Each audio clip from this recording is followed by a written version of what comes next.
Hallo und herzlich willkommen an alle Teilnehmenden zum heutigen Webinartermin. Wir befinden uns heute in der Reihe Finanzen in Time Sensor Legal 365, konkret im Termin Teil 5 Debitoren. Dann würde ich mich auch noch kurz vorstellen. Mein Name ist Zoe Schiewek. Ich bin als Account Managerin bei der Time Sensor AG tätig und bin zuständig für die Betreuung des deutschsprachigen Raumes, was für uns dann die deutschsprachige Schweiz und Deutschland einschließt. Wir schauen uns einmal die Agenda für den heutigen Termin an. Wie schon gesagt, wird es heute primär um die Debitoren gehen. Das bedeutet, in erster Instanz schauen wir uns einmal die Rechnungsstati an, schauen uns dann an, wie wir die Rechnungen verwalten können. Dann verbuchen wir einige Zahlungen. Das geht auf der Ebene des einzelnen Rechnungsdatensatzes wie auch einer Mehrfachverbuchung. Das ist natürlich dann ein ganz spannender Punkt.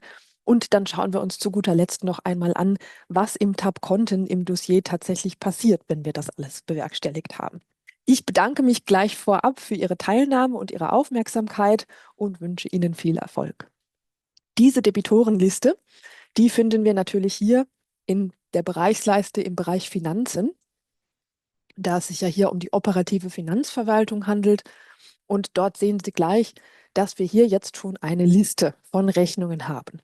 Zunächst, Punkt 1 unserer Agenda sind ja die Rechnungsstati, beschäftigen wir uns aber mal mit diesen.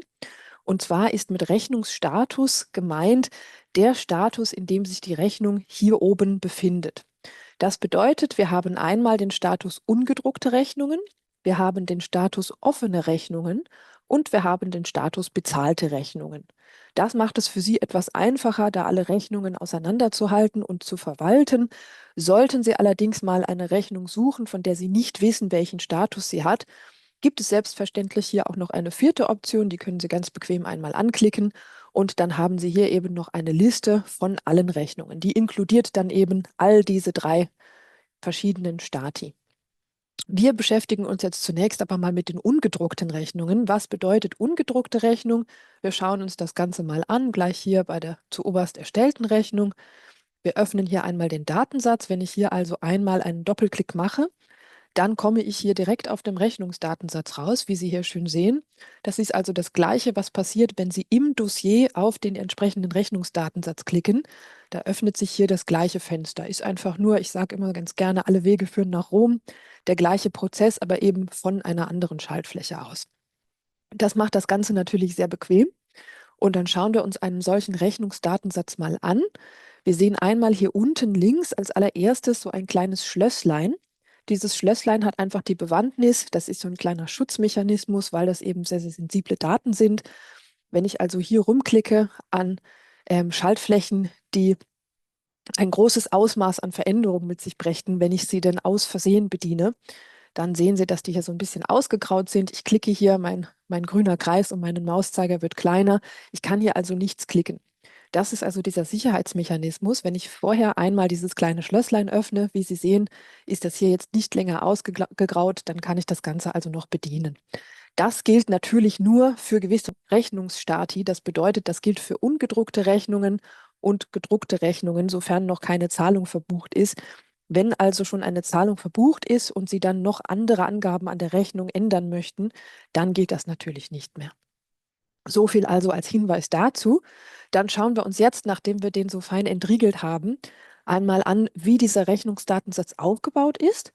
Und zwar sehen wir ganz oben im Header hier den Status der Rechnung. Das heißt, hier können Sie immer einmal einsehen, ob das eben eine gedruckte Rechnung, eine ungedruckte Rechnung ist. Das ist also Ihr erster Anlaufpunkt.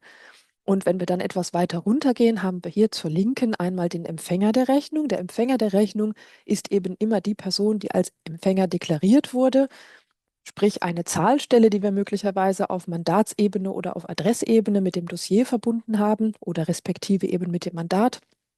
Oder es ist in der Regel unser Klient, unsere Klientin selbst.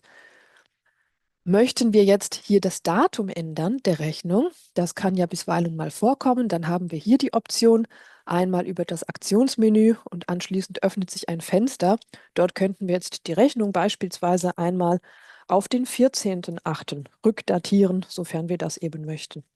Bleiben wir doch in der aktuellen Dekade. Wunderbar, und Sie sehen, das Ganze wurde übernommen.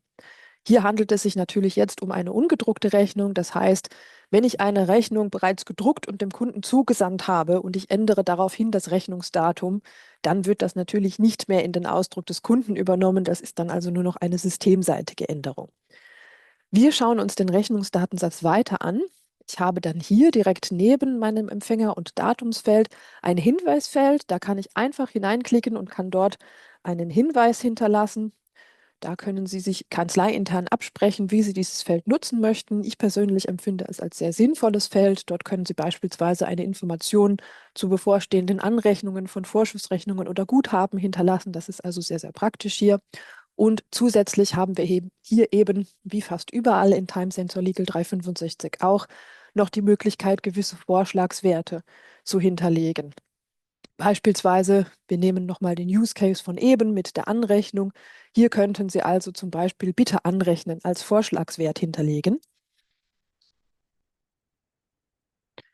So, wunderbar. Ich habe das hier eingegeben, ich bestätige das und tada, Sie sehen, bei Betätigen meines Aktionsmenüs erhalte ich jetzt hier diese Auswahl. Das können Sie eben konfigurieren, wie Sie das möchten. Wir gehen hier nochmal etwas weiter zu den Rechnungsdaten.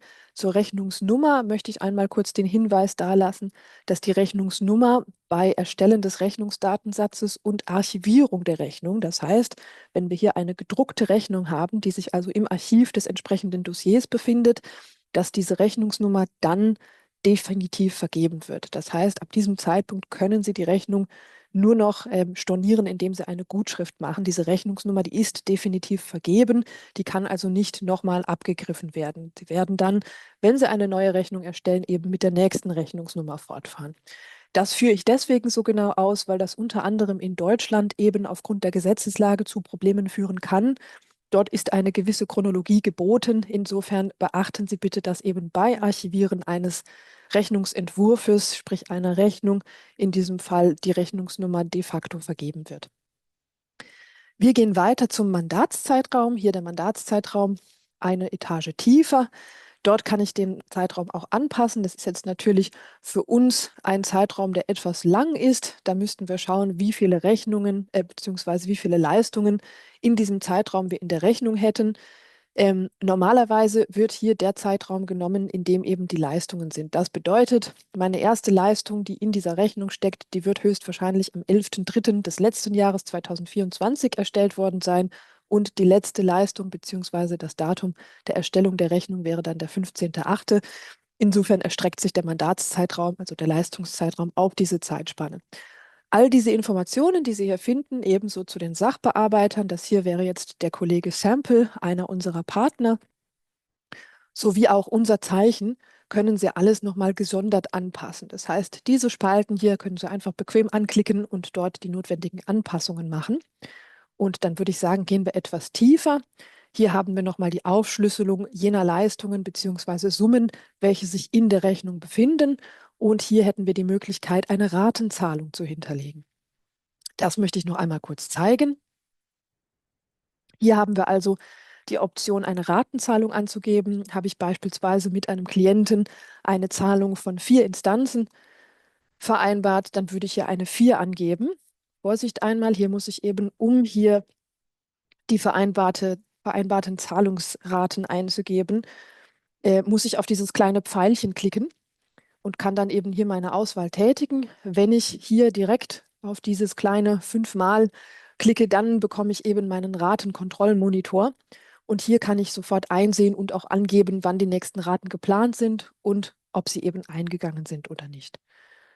Das hat also diese Schaltfläche hinter sich stecken. Und dann haben wir hier noch Angaben zur Rechnungsvorlage sowie Mahnvorlage, Ertragskonto und Einzahlungskonto. Diese Konten sind in der Regel vordefiniert, die werden also ganz bequem von der Mandatsebene übernommen.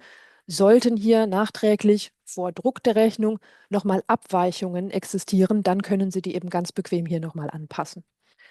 Des Weiteren haben wir hier noch die automatische Ertragsverteilung. Zur automatischen Ertragsverteilung finden Sie mehr Informationen in einem anderen Video dieser Serie. Deswegen würde ich darauf jetzt nicht weiter eingehen, da es ja heute eben konkret um die Zahlungen gehen soll. Und dann schauen wir uns hier unten noch einmal den Rechnungsausgleich an. Der Rechnungsausgleich, das kann ich schon von vornherein sagen, ist die Sektion, mit der wir uns heute primär beschäftigen werden. Hier haben Sie also immer jenes Konto angegeben. Hier haben wir die Bank, die 1020 Bank,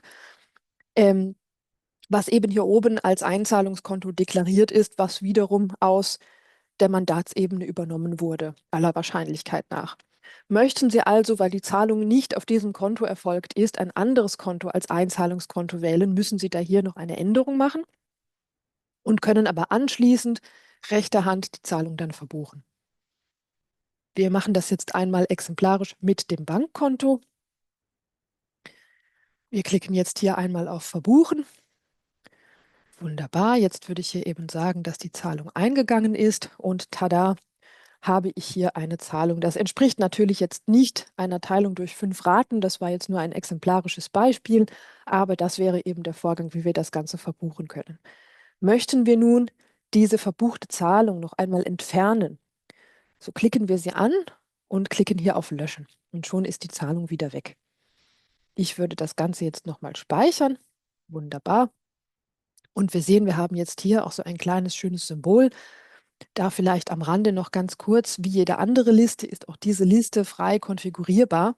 Das bedeutet, ich kann mir hier frei wählen, ob ich dieses Feld einblenden möchte oder nicht oder auch andere Felder. Es gibt natürlich hier Datum, Empfänger, in dieser Liste dann auch die Ratenzahlung. Die sind prinzipiell vorhanden. Insofern können wir diese nicht entfernen. Wir können aber durchaus noch Felder hinzufügen. Beispielsweise ist es für gewisse Auswertungen oder dergleichen auch hier nochmal interessant, vielleicht Ertragskonto und Einzahlungskonto hinzuzufügen. Das heißt, auch hier haben Sie die Möglichkeit, eben durch gewisse Suchparameter oder durch eine Sortierung, hier könnten wir auch nach dem Namen sortieren, etc., schon eine erste Liste über Rechnungen zu erzeugen. Als nächstes schauen wir uns hier die offenen Rechnungen an. Sie erinnern sich, wir sind noch bei den Rechnungsstati. Wir haben also hier die ungedruckten Rechnungen, die offenen Rechnungen und die bezahlten Rechnungen. Um eine Rechnung nun vom Status ungedruckte Rechnung in den Status offene Rechnung wandern zu lassen, müssen wir diese drucken. Wie drucken wir eine Rechnung? Ich öffne hier nochmal einen Rechnungsdatensatz und klicke dann hier auf dieses kleine Drucker-Icon zu meiner Linken. Sie sehen, die Rechnung öffnet sich und dann kann ich ganz bequem hier unten entweder auf das kleine Pfeilchen drücken, kann das Ganze eben gleich von hier aus per E-Mail versenden oder ich drücke hier auf Drucken und kann dann nochmal entscheiden, ob ich eben jetzt die Rechnung drucken oder nur archivieren möchte. Archivieren ist der Vorgang, hier nochmal der Hinweis, den ich vorhin genannt hatte, der eben jetzt zur definitiven Vergabe der Rechnungsnummer führt. Ich bestätige das mit OK. Und Sie sehen, wir haben die Rechnung hier nicht mehr drin. Die Rechnung ist jetzt, das schauen wir uns einmal kurz an, die Rechnung ist also jetzt hier weitergerutscht. Wir haben jetzt diesen Rechnungsstatus aktualisiert. Gleich verhält es sich mit den bezahlten Rechnungen. Hier ist es also so, natürlich muss ich diese Rechnung dann nicht mehr zum Druck bringen, sondern ich würde jetzt diese hier mal öffnen und würde entsprechend hier unten, wie vorhin gezeigt, einmal die Zahlung verbuchen. Und wir sehen, jetzt gleich hat sich hier oben auch nochmal der Rechnungsstatus geändert. Ich entferne das nochmal exemplarisch. Sie sehen, es rutscht zurück in eine offene Rechnung und nun wieder in eine ausgeglichene Rechnung. Das Ganze sollte ich natürlich in jedem Fall speichern. Habe ich das getan, sehen wir, dass auch hier der Rechnungsdatensatz nun verschwindet und befindet sich dann in den bezahlten Rechnungen. So, wunderbar. So viel also zu den verschiedenen Rechnungsstati. Dann würden wir uns jetzt angucken, wie wir Rechnungen bezahlen. Sie haben jetzt schon gelernt, wie Sie das eben in einem Einzelvorgang machen. Das bedeutet, wir gehen in das Mandat selbst. Hier haben wir schon eine Teilzahlung erhalten. Hier haben wir auch eine Ertragsverteilung, eine automatische, die noch dahinter steht. Insofern haben wir hier eben mehrere Buchungen, da die eben prozentual erfolgen, da hier eben gleich ein angerechnetes Guthaben bzw. der Eingang einer Zahlung verteilt wurde. Dann schauen wir uns noch ein einfaches Beispiel an. Hier haben wir also jetzt aktuell noch einen Ausstand von 5 Rappen. Wenn wir diesen jetzt in diesem Fall verbuchen, sehen wir auch, dass nun wieder die Rechnung eine ausgeglichene, in dem Fall Vorschussrechnung ist und der Rechnungsstatus sich also aktualisiert hat. Das wäre also der Vorgang, wie Sie eben einen einzelnen Zahlungseingang verbuchen können. Nun ist es aber oft so, dass wir eben gerne auch periodisch Rechnungen stellen. Das bedeutet, dass wir sie eben zeitraumsbezogen oft am Ende eines Monats stellen. Das bedeutet natürlich auch, dass wir nicht immer nur jeden einzelnen Rechnungsdatensatz bearbeiten möchten, sondern dass wir gegebenenfalls einen Zahlungseingang für mehrere Rechnungen gleichzeitig verbuchen möchten. Auch das ist möglich, das ist auch nicht kompliziert. In diesem Fall würden wir eben die betroffenen Rechnungen hier in der Debitorenliste auswählen. Ich kann hier wie auch in allen anderen Listen eine Mehrfachauswahl tätigen. Wir machen das jetzt in diesem Fall mal so. Hier kann ich also ganz gezielt jene Datensätze auswählen, welche ich auch tatsächlich ansprechen möchte. Und im Anschluss kann ich eben diese Rechnungen mit dem hier zu sehenden Symbol, wenn ich das einmal anklicke, durch einen Schnellausgleich unmittelbar bezahlen. Wichtig dabei ist natürlich, dass Sie hier beachten, dass wir hier nur ein Einzahlungskonto zum Ausgleich angeben können. Das heißt, wenn Sie hier Rechnungen mit einer Mehrfachauswahl ausgleichen, dann sollten Sie darauf achten, dass eben auch die Randbedingungen stimmen. Sprich, dass Sie hier nicht einen Ausgleich über ein Konto buchen, auf dem die Zahlung nicht tatsächlich eingegangen ist und dass Sie eben auch das Datum des Zahlungseingangs kontrollieren, sowie auch den Text. Wenn das für Sie aber alles passt, dann, wie Sie hier sehen, können Sie das Ganze mit OK bestätigen. Und Sie werden noch einmal als letzten Hinweis gefragt, ob Sie diese Zahlungen tatsächlich verbuchen möchten. Wir würden das jetzt bejahen in diesem Fall und können dann sehen, wir suchen uns mal eine dieser Rechnungen. Wir hatten hier eine Rechnung an Herrn Ritter und wir sehen, dass wir hier eben nochmal die Zahlung verbucht haben. Wir sehen also, dass der Ausstand, eben hatten wir die Rechnung gesehen, der war nicht bei 0. Nun ist der Ausstand bei 0. So verbuchen wir also multiple Zahlungen. Dann wollen wir uns hier in den ungedruckten Rechnungen noch ein paar weitere Schaltflächen anschauen, da das für uns auch ganz interessant sein kann. Es geht ja immer noch um die Debitorenliste. Insofern schauen wir uns hier noch an, was wir mit dieser Liste sonst noch machen können. Interessant ist natürlich hier immer eine Rechnung zu erzeugen. Das bedeutet, wenn ich also hier auf dieses Symbol gehe, ich bin hier in meiner Liste der ungedruckten Rechnungen. Auch hier könnte ich nochmal eine Rechnungsvorlage auswählen und könnte hier eben einen Entwurf starten. Dieser Entwurf, der basiert jetzt natürlich auf dem tatsächlichen Rechnungsdatensatz. Das ist also ganz wichtig, dass wenn ich diesen Entwurf nun finalisiere, dann handelt es sich natürlich auch um eine richtige Rechnung. Möchten Sie jetzt diese erstmal noch zur Freigabe, vielleicht einem Vorgesetzten oder dergleichen vorlegen, dann empfiehlt sich, dass Sie eben entweder den Entwurf hier speichern, das würde ich so bewerkstelligen. Ich sichere das Ganze hier einmal. Wunderbar. Und Sie sehen, der Rechnungsdatensatz verweilt hier. Und nun kann ich mit einem Rechtsklick auf diesen Rechnungsdatensatz unmittelbar auswählen, in welchen Tab des zugehörigen Dossiers ich möchte. Da wir eben jetzt unter den Entwürfen diese Rechnung gespeichert haben, damit wir sie noch freigeben lassen können, wähle ich hier den Tab Entwürfe, wähle dann die Rechnung und kann hier ganz bequem meine Freigabe einholen. Sollten Sie dieses Freigabefeature bei sich in der Software nicht vorfinden, dann liegt es aller Wahrscheinlichkeit nach daran, das entsprechende Add-in nicht haben. Sollten Sie daran Interesse haben, das Add-in nennt sich hier Workflows, dann kommen Sie gerne auf uns zu und wir werden Sie entsprechend beraten. Und hier könnte ich jetzt beispielsweise an Frau Arnold einen Freigabeprozess starten. Wunderbar, wir sehen, der Status hat sich hier auf umlaufend geändert. Hier nochmal der Hinweis, hier handelt es sich um einen anderen Status als in der Liste der Debitoren. In der Liste der Debitoren gibt es 3 Stati. Diese 3 Stati lauten eben eine ungedruckte Rechnung, eine offene Rechnung und eine abgeschlossene bzw. ausgeglichene Rechnung. Und hier haben wir eben den Status in Arbeit, umlaufend, freigegeben und finalisiert. Hier handelt es sich also um einen Dokumentenstatus und bei der Debitorenliste handelt es sich um einen Rechnungsstatus. Das ist hier nicht zu verwechseln, deswegen sage ich das nochmal, damit Sie das auch auf jeden Fall nachvollziehen können. So, wir haben hier noch einige weitere Funktionen, auch in Abhängigkeit von der Statusrubrik, in der wir uns befinden. Wir haben also jetzt gesehen, wie wir hier eben unmittelbar die Rechnung erstellen können, beziehungsweise den Rechnungsentwurf erstellen können. So ist es natürlich auch möglich, sollten Sie eben den Rechnungsdatensatz schon erstellt haben, dass Sie hier monatlich eine Gesamtliste arbeiten, selektieren dann eben alle sich hier befindlichen Rechnungsdatensätze und könnten dann hier auch nochmal die Rechnungsvorlage entsprechend auswählen. Mit Rechnungsvorlage automatisch hier oben ist gemeint, dass wir eben keine Rechnungsvorlage für all diese Datensätze auswählen, sondern dass automatisch jener Rechnungsdatensatz bzw. jene Rechnungsvorlage gezogen wird, die auch im entsprechenden Mandat bzw. Rechnungsdatensatz hinterlegt ist.